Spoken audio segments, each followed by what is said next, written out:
नमस्कार. तू हिरे माझा मितवा ह्या सिरियलचे एपिसोड रोज पाहण्यासाठी चॅनलला लाईक करा आणि सबस्क्राईब करायला विसरू नका. आज भागामध्ये आपण पाहणार आहोत. इथे सगळेजण उभे असतात. त्याच वेळेला ईश्वरीला अर्णवसोबत महत्त्वाचं बोलायचं असतं. ती सतत त्याला मला बोलायचे म्हणत बाजूला घेऊन जात असते. त्याच वेळेला तिला अंजली हाक मारून बोलावून घेते.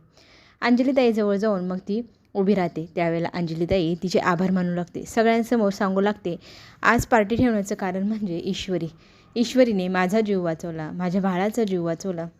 जसा मला अर्णवचा आधार वाटायचा ना, अगदी तसाच मला माझी वहिनी ईश्वरी हिचाही आधार वाटतो. ती मला आणि माझ्या होणाऱ्या बाळाला खूप जीव लावते, खूप काळजी घेते. दरवेळेला आमच्यावर कुठलंही संकट येणार असलं ती स्वतःवर ओढवून घेते. ह्या वेळेला तर तिने स्वतःच्या जीवावर बेतून माझा आणि माझ्या बाळाचा जीव वाचवला. माझं बाळ ह्या जगात येईल ते फक्त आणि फक्त ईश्वरीच्या प्रयत्नांमुळे, तिने वाचवल्यामुळे.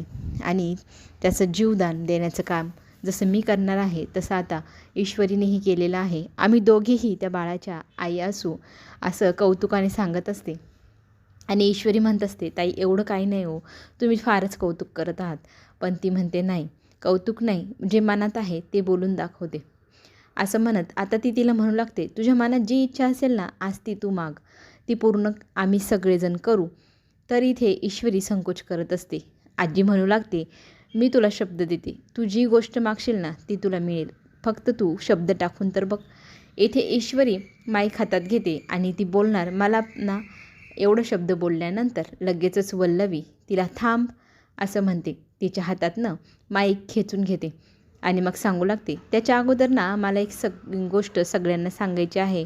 तर ती गोष्ट काय, इथे सगळेजण विचारू लागतात. मग इथे ईश्वरी म्हणू लागते, सदावर्तींच्या मुलीला मी वरती बोलवते. मग ती मुलगी वरती तिच्या शेजारी येऊन उभी राहते आणि त्याच्यानंतर ती आकाशलाही बोलवते. आकाश आणि ती दोघीही शेजारी तिच्या जाऊन उभे राहतात. आणि मग ती सांगू लागते, मी खूप विचार करून हा निर्णय घेतला आहे की माझ्या आकाशचं आणि सदावर्ते यांच्या मुलीचं आम्ही साखरपुडा ठरवलेला आहे. लवकरच त्या दोघांची साखरपुड्याची तारीख ठरली जाईल. त्यांचं लवकरच विधिवत लग्नही लावून देऊ असं म्हणत ती सगळ्यांना अनाऊन्स करते की इथे आकाश आणि सदावर्तेंच्या मुलीचा दोघांचंही लग्न ठरलेलं आहे. हे ऐकल्यानंतर काहींना शॉक बसतो तर काहींना आनंद होतो. मामीने एकटीनेच एवढा जबरदस्त निर्णय घेऊन टाकलेला असतो आणि कोणाला ह्या गोष्टीची खबरही लागू दिलेली नसती. त्यातच मामी आता आकाशची सगळ्यात जवळची मैत्रीण नम्रता हिला मी बोलवते असं म्हणू लागते आणि नम्रताला तिच्याजवळ स्टेजवर बोलवते. नम्रता, तू आता ह्या दोघांचा हात एकमेकांच्या हातात द्यावा, तुझ्या शुभ हस्ते हे काम व्हावं अशी माझी इच्छा आहे असं म्हणून इथे ती आता आपल्या नम्रताला सांगते की तू तिच्या दोघांच्या हात एकमेकांच्या हातात दे. नम्रताच्या डोळ्यात पाणी येतं. नम्रता आकाशाकडे डोळे वर करून पाहू लागते. तिला स्पष्ट ते चित्र दिसू लागतं ज्या वेळेला आकाशने तिला प्रपोज केलं होतं.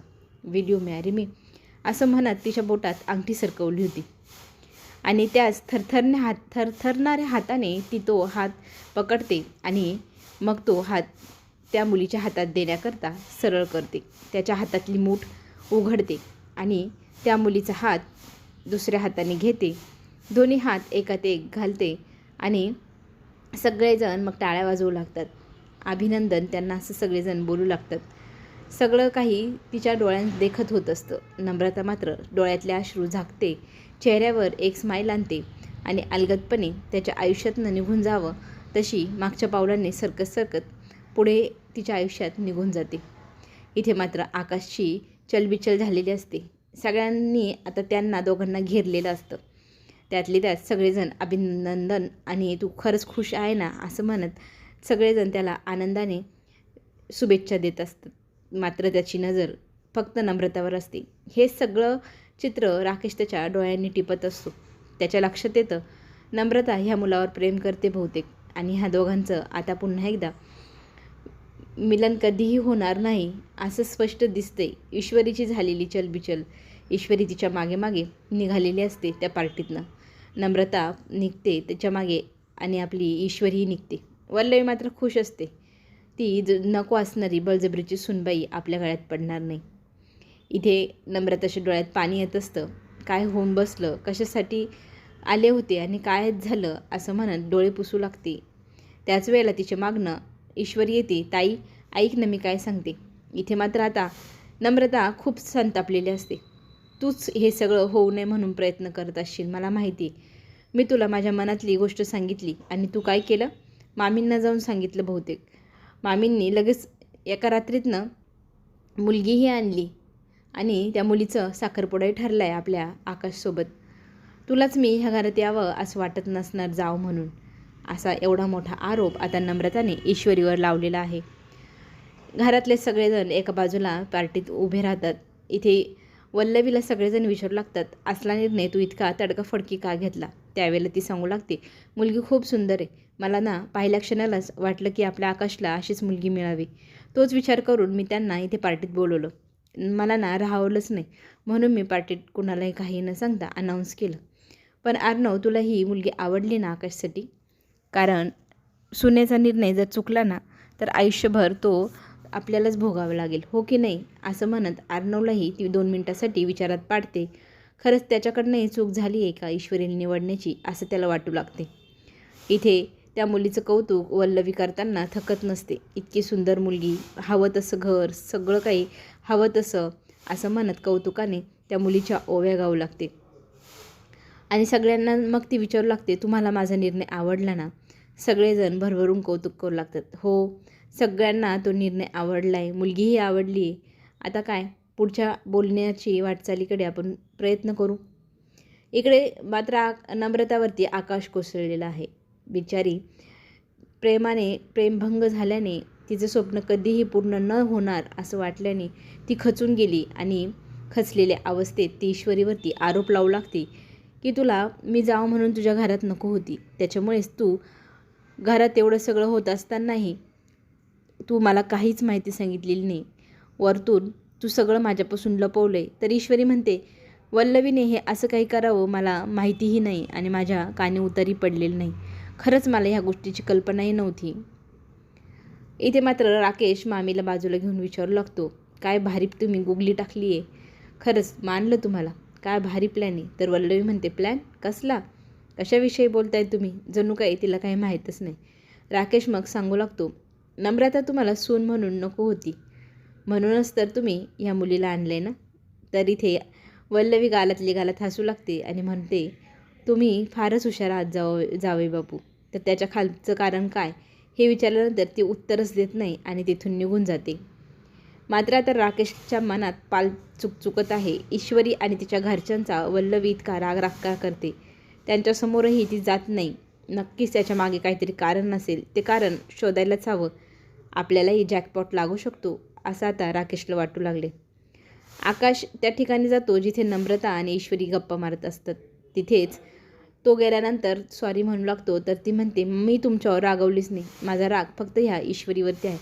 हिला मी ह्या घरात नको होते म्हणून हिने मला काही कळवू दिलेलं नाही, काही सांगितलेलं नाही.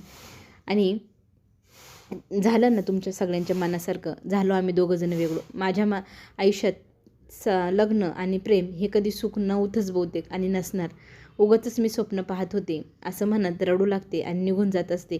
ईश्वरी तिला, थांब ताई, नको जाऊ. मी खरंच खूप प्रयत्न केले तुमच्या दोघांसाठी. हवं तर मी पुन्हा एकदा अर्णवशी बोलते असं म्हणत ती घरात जाऊ लागते. इथे नम्रताला आकाशला बाहेर थांबवून ठेवते आणि अर्णवला पार्टीतनं बाजूला घेऊन येते. अर्णव तिच्यावर संतापतो, असं काय घेऊन आली आहेस मला? तर ती म्हणू लागते, मला महत्त्वाचं तुमच्याशी बोलायचं आहे. तर तो म्हणतो, मला अजिबात नाही बोलायचं तुझ्याशी काही. तर ती म्हणते, मी सकाळपासून खूप प्रयत्न करते तुम्हाला सांगण्याची, आता तर सांगावंच लागेल. आकाश आणि नम्रता हे दोघंही एकमेकांवर प्रेम करतात आणि 2 प्रेम करणाऱ्या व्यक्तींना असं वेगवेगळं करणं मला बरं वाटत नाही आहे. ते दोघांसाठी आपण काहीतरी करायला हवं. तर इथे अर्णव म्हणतो, नाही, तू जे काय बोलते ते खोटं आहे. तर इथे ईश्वरी म्हणते, नाही, तुम्ही हवं तर आकाश भाऊजींनाही विचारा, त्यांचंही माझ्या नमुताईवरती प्रेम आहे. माझी नमुताई आधीच दुखावलेली आहे, आधी साखरपुडा मोडलेला आणि त्याच्यानंतर तिचं प्रेम, लग्न ह्या सगळ्या गोष्टींवरून विश्वासच उडून गेलेला. त्यातच तिला आकाश सर मिळाले आणि दोघंजणं कधी एकमेकांच्या प्रेमात पडले त्यांनाही समजलं नाही. इथे मात्र आता पुन्हा एकदा अर्णवने पण ईश्वरीवरतीच बोल लावायला सुरुवात केली. तुझी आई आणि आता तुझी बहीण तिघीही आमच्या घरात घुसण्याचा प्रयत्न करताय. तुमचा हा काय प्लॅन आहे? कोणता डाव रचला आहे तुम्ही? मला ना तुमच्यावरती आता विश्वास राहिलेला नाही.